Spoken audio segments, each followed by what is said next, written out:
ସମୟରେ ଉପସ୍ଥିତ ହେବେ। ମୁଁ କହିଲି ତାହେଲେ ତାର ତ ବଡ଼ ଭାଇ କବି ଭାଇଟିଏ, ସେ କ'ଣ ଆଉ ଖାଲି ଯିବ? ମୁଁ ସାଥିରେ ତା ପାଇଁ ଏକ ସ୍ମୃତିଚାରଣ କବିତା ଆଣିଛି, ଆପଣଙ୍କ ନିକଟରେ ପାଠ କରୁଛି।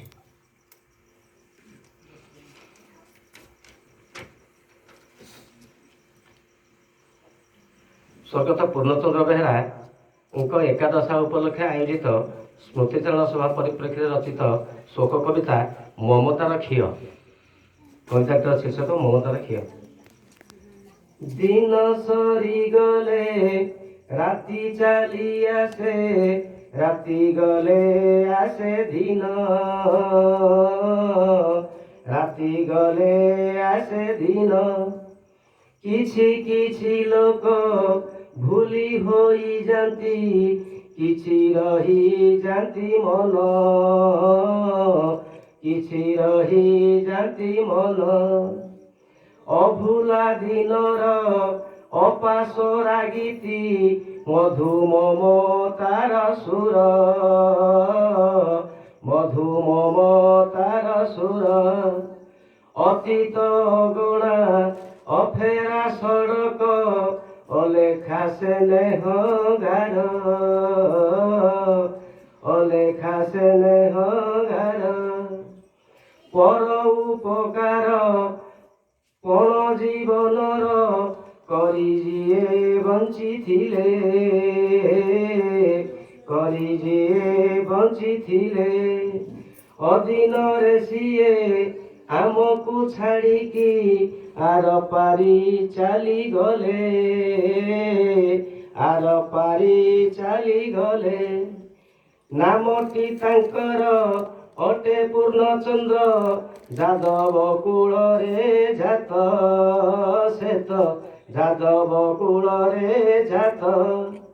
ଅଳପ ଦିନର ଗଳପ ପରାଏ, ହୋଇଥିଲେ ସିଏ ଖ୍ୟାତ,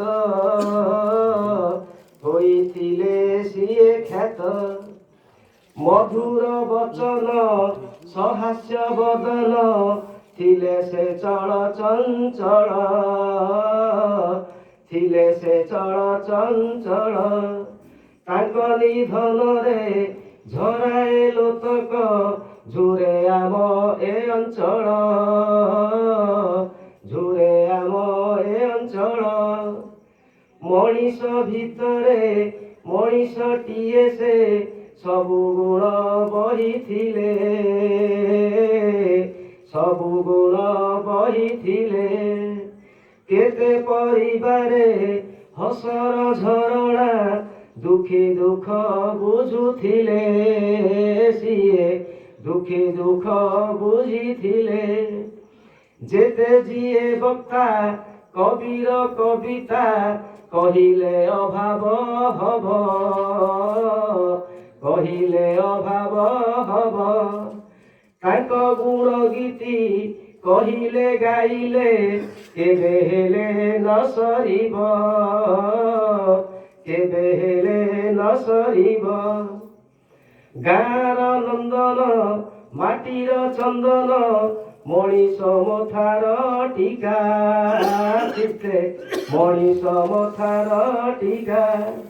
ଅକାଳ ବିୟୋଗ ଲିଭାଇଛି ରଙ୍ଗ, ଦିଗ ଆଜି ଫିକା ଫିକା, ଦିଗ ଆଜି ଫିକା ଫିକା। ଲୁହ ଭରି ଦେଇ ହସକୁ ଲିଭାଇ, ଅବେଳରେ ଗଲେ ଛାଡ଼ି, ସେ ତ ଅବେଳରେ ଗଲେ ଛାଡ଼ି। ପୂର୍ଣ୍ଣଚନ୍ଦ୍ର ହେଲେ ଅପୂର୍ଣ୍ଣ ବୟସେ, ସଂସାରୁ ଗଲେ ବାହୁଡ଼ି, ସଂସାରୁ ଗଲେ ବାହୁଡ଼ି। ଯେତେ ଦିନ ଥିବେ ଏ ଗାଁ ମଣିଷ, ତାଙ୍କ ଗୁଣ ଗାଉଥିବେ, ତାଙ୍କ ଗୁଣ ଗାଉଥିବେ। ଦିନ ଗଲେ ଚିହ୍ନ ରହିଯିବ ହେ ସିନା, କେହି କେବେ ନ ଭୁଲିବେ, କେହି କେବେ ନ ଭୁଲିବେ। ଈଶ୍ୱରଙ୍କ ପାଖେ ଏହି ନିବେଦନ, ଆତ୍ମାର ସଦ୍ଗତି ହେଉ, ତାଙ୍କ ଆତ୍ମାର ସଦ୍ଗତି ହେଉ। କବି କାଇଁଚର ଶୋକର କବିତା ଗୁଣ ରାଶି ଗାଉଥାଉ, ଗୁଣ ରାଶି ଗାଉଥାଉ। ଇଏ ଶେଷରେ ଏ କବିତାଟିର ବିଶେଷତ୍ୱ ସମ୍ପର୍କ କହୁଛି ସ୍ୱର୍ଗତ ପୂର୍ଣ୍ଣଚନ୍ଦ୍ର ବାବୁଙ୍କର ଆଜି ଏକାଦଶ ଏବଂ କବିତାଟିରେ 11 ପଦ କବିତା ହିଁ ଲେଖା ହେଇଛି। ଦୋଷ ଥିଲେ ତ୍ରୁଟି ଦେବେ।